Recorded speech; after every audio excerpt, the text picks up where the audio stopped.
Dari tadi kita ngobrol penuh dengan cinta dengan Putri Isnari. Mudah-mudahan kita doakan rencananya pernikahannya lancar dan bahagia, langgeng. Ya. Amin, kabul. Amin. Nah, kalau cinta dan pasangan ya udahlah. Kita sudah sering membahasnya. Tapi ini ada bentuk cinta yang lainnya yang luar biasa juga. Iya, nanti kita bahas. Yang jelas kita sambut dulu nih sesuatu untuk menyambutnya dulu ya. Siapa, Kak? Oh, ini dia nih.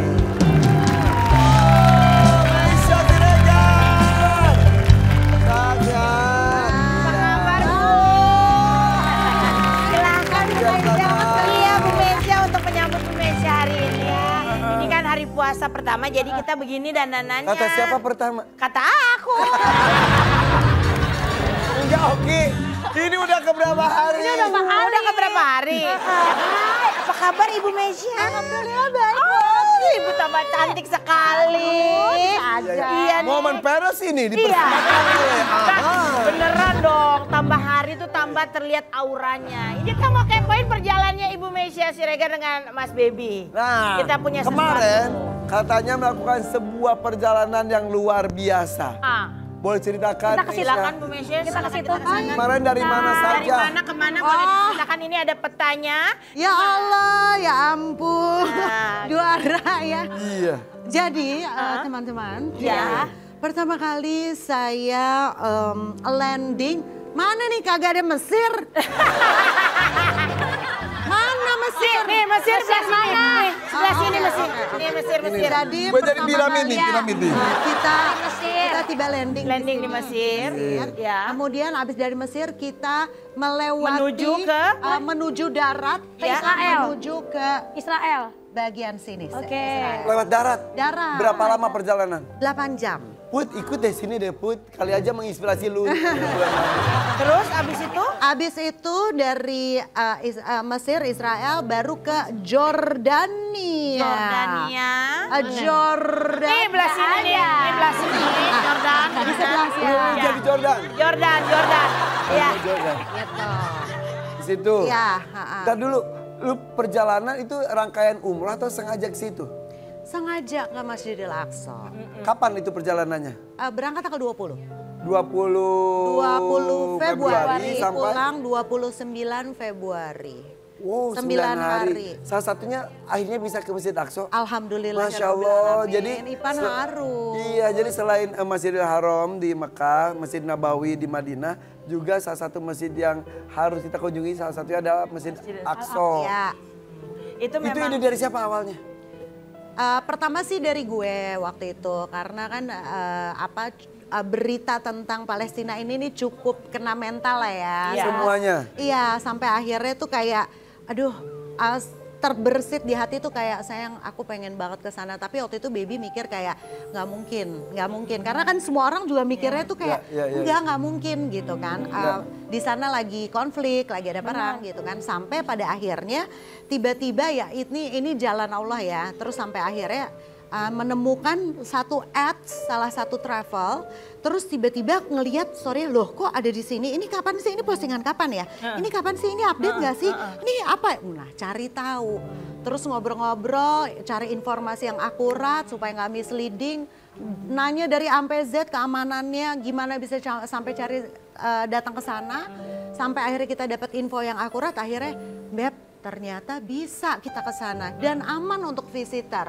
Untuk wisatawan mereka melindungi kita. Jadi kita punya kesempatan Beb ke sana. Ya udah kita berangkat. Tapi kan ini Masjid Al-Aqsa ini berdekatan posisinya dengan Sebenarnya deket banget tuh kayak Bandung sama Jakarta.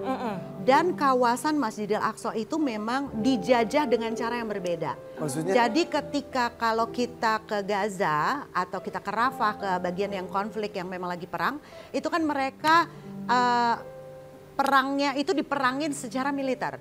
Tapi kalau di West Bank di Al-Aqsa ini mereka diperangi secara hak hidup. Jadi mereka nggak bisa kerja, mereka nggak warga Palestina yang pasportnya Palestina, mereka nggak bisa ke Masjidil Aqsa. Tapi orang Palestina yang pasportnya Israel, mereka bisa ke sini.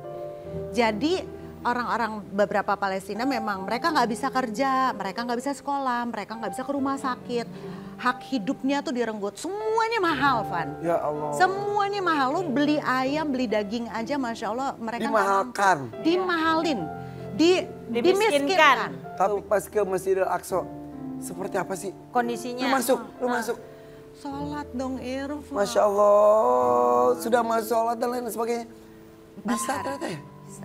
Dan di sana Masya Allah gue jadi begitu pertama kali, kan kita pernah ke Masjidil Haram ya, mungkin yang muslim gitu ya, udah pernah ke Nabawi tuh sensasinya Masya Allah kan, lo ngelihat Ka'bah nangis. Lo masuk ke Masjid Nabawi lo nangis. Tapi begitu Al-Aqsa, lo kayak ya Allah ini yang diperjuangin orang Palestina.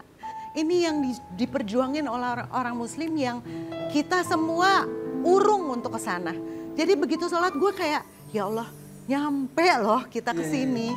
Nyampe loh Beb dengan melewati border darat yang kita harus ngelewatin tentara-tentara Israel yang kita tegang gitu bakal ada apa gitu. Bisa masuk. Jika hal buruk terjadi, lu udah siap juga?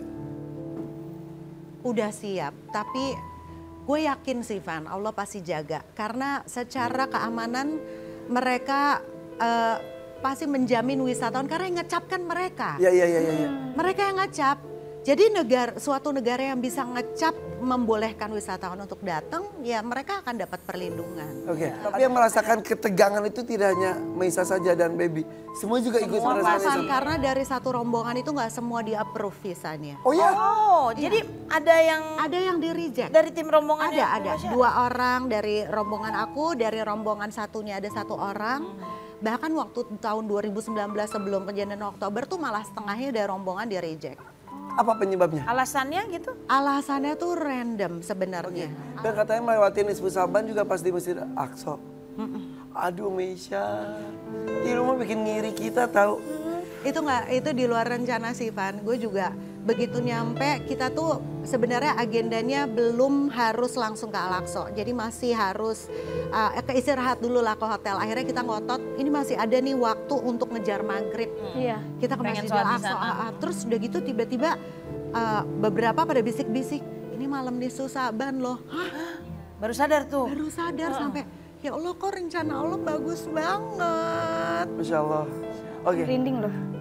Mertua saya pernah ke sana juga, tapi di kondisi ada tembakan di dekat hotelnya tuh di berapa tahun yang lalu. Kalau kemarin aman. Jadi gini Van, apa yang terjadi mungkin di sini yang harus dipahamin adalah perangnya tuh nggak terjadi di situ, jauh. Jadi kita jauh dari tempat perangnya.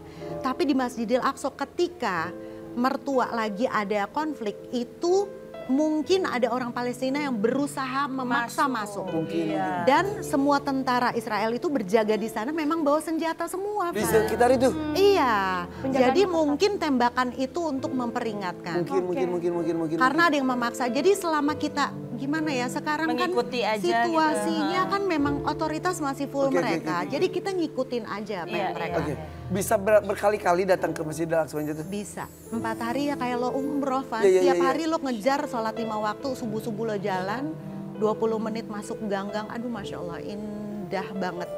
Ketika memang sekarang orang Yahudi mau sembayang. Kita nggak boleh masuk ke Al-Quds. Kita harus keluar, Van. Jadi katanya ada 3 agama. Ada 3, kan kalau dulu zaman sebelum konflik ini kan memang 3 agama itu semuanya damai. Di zaman Umar, Abu Bakar, Salahuddin Ayyubi semuanya tuh damai. Cuma karena memang ada sesuatu yang mereka tidak kompromikan akhirnya mereka jadi konflik gitu loh Van. Jadi gue di sana datang ketemu ada orang Yahudi segala macam, tapi karena memang itu masalah geopolitis kita udah nggak usah lah ya, kita nggak nyampe ke sana. Tapi yang penting aku cuma pengen jangan sampai ketakutan-ketakutan yang dibikin oleh media ini mengurungkan niat kita untuk bisa kumpul di sana. Kita harus ramein karena itu milik kita, Van. Betul. Itu milik kita. Masya Allah. Beruntung banget Mas ada kesempatan itu Maisya. Dan kita juga jadinya ketika melihat sosial medianya Mbak Maisya tuh kita diajak jalan-jalan online gitu rasanya bisa sampai juga bisa ngerasain berada di sana juga. Tapi yang namanya netizen ya hal baik seperti ini tetap aja ada yang nyinyirin. Iya biasa itu mah. Kita baca dulu nih ada beberapa nih dinyinyirin netizen. Oke. Ya netizen ya tapi ya harus dipahamkan terus. Ya. Harus diedukasi karena gini, nggak semua orang memahami kondisi situasinya ya. Ya kayak gue juga dulu mikirnya adalah untuk apa ke sana gitu loh. Kita cuma menguntungkan pihak Israel gitu loh. Kita bayar $30. $30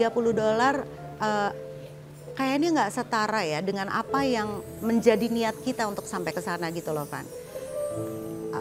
Apa ya, sayang aja kalau sampai ada orang-orang yang ngasih narasi yang membuat orang jadi akhirnya nggak mau ke sana.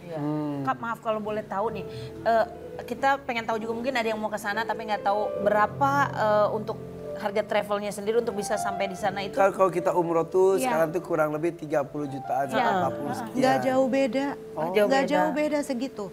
Semua tergantung balik lagi ke fasilitas hotel, ke transportasinya kita mau beli kelas apa, semuanya tuh nggak jauh beda sama biaya umroh.